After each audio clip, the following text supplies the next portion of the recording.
Hello, RotoBallers. Fantasy championships may be determined by the tight end position this year, and it has been as inconsistent as any position. Then again, what's really new? The only guarantee that we have had so far this season is that Travis Kelce is going to ball out whenever Taylor Swift is present.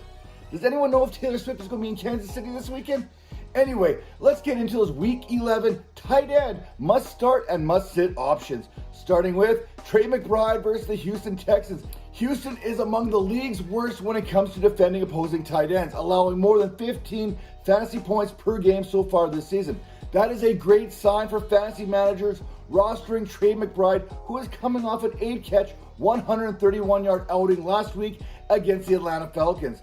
In McBride's last 3 games, he holds a 31.5% target share, averages 9.3 targets per game, and he also averages 3.02 yards per route run. Also, in those last 3 games, he has 21 receptions for 248 yards and a touchdown. And the best is likely still to come as Kyler Murray is back.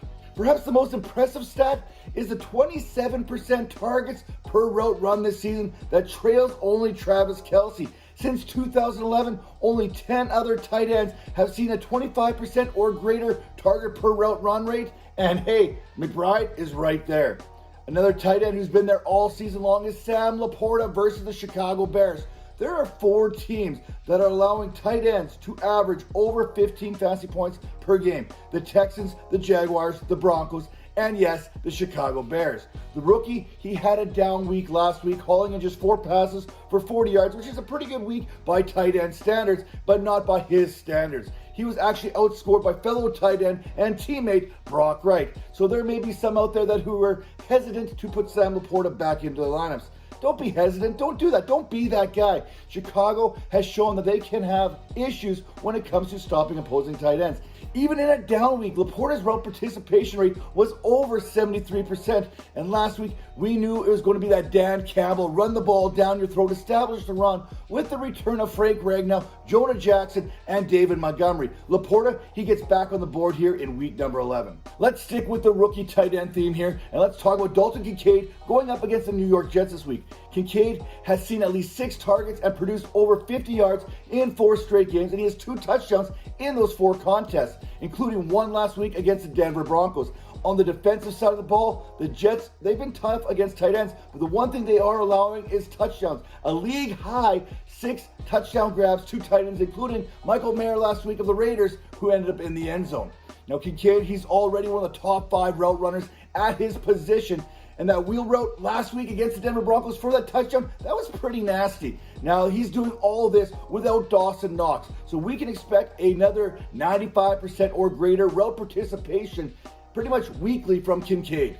So that means you're going to start him. Kincaid is quickly becoming everything to this Bills offense that Travis Kelce has been to the Chiefs. Now, Kincaid, he just needs to go out there and find his Taylor Swift. Tight ends that I'm seeing this week, Evan Ingram versus Tennessee. It's bad enough that Trevor Lawrence has been as bad as he has been this season. It's even worse for Evan Ingram, who faces a Titans defense that has been the 2nd best in fantasy at defending the tight end position, allowing less than 8 fantasy points per game. And they're coming off a game in which they held Cade Otton to just 2 catches and 8 yards. Now, Evan Ingram, he has been targeted. Unfortunately, those targets haven't added up too much. What do I mean? Ingram has seen 7 or more targets in 5 straight games. That is good, but he's been held to less than 50 yards in 4 of those 5 games. What Ingram needs now, more than anything, is a touchdown, something he has yet to do so far this season. Unfortunately, the Tennessee Titans have yet to concede a touchdown at all to the position this year. Another tight end that I'm seeing this week is David Njoku versus the Pittsburgh Steelers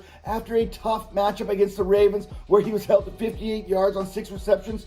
23 of them basically came on that one play where he carried a grown-ass man 15 yards down the field. Now, Njoku has yet to produce more than 80 yards in a single contest so far this year. So you are basically relying on volume here and a touchdown. And the Steelers, this is a good team. I mean, Steelers last week, they held Luke Musgrave to 8 fantasy points, which basically aligns with what they've been doing all season, allowing 8.66 fantasy points per game to the position. Now, I expect Njoku to get some catches here, but the yardage and the touchdown, it's not going to be there this week, people. And finally, sit Logan Thomas versus the New York Giants. I know that many of you are looking to take advantage of a bad Giants defense, but they are one of just 5 teams that are allowing less than 9 fantasy points per game to the position. That includes Jake Ferguson's 12 fantasy points last week, thanks to his touchdown grab. Without that touchdown, Ferguson, he was quite pedestrian on the day, hauling just 4 passes for 26 yards. Thomas himself is coming off a 5-catch, 40-yard game last week, but I'm giving the defense the advantage here, mostly because I think Sam Howell gets right with his wide receivers this week,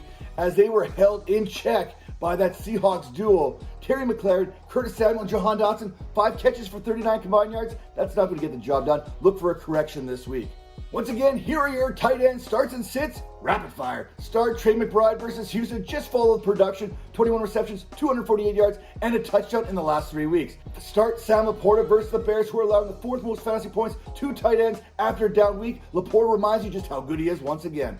Start Donnelly Kade versus the Jets, who are allowing a league-high touchdowns to tight ends, and Kade is quickly becoming a favorite target of Josh Allen's. Sit Evan Ingram. This Jaguars offense has stalled somewhat as of late, and the Titans are the 2nd best team at defending the tight end position.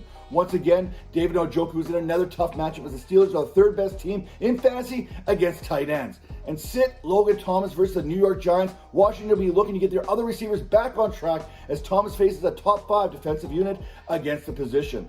Now, public service announcement, this video is being recorded on Monday, so plenty can happen between now and Sunday's kickoffs. Check out RotoBaller.com and the RotoBaller Discord channel for all the latest fantasy football news.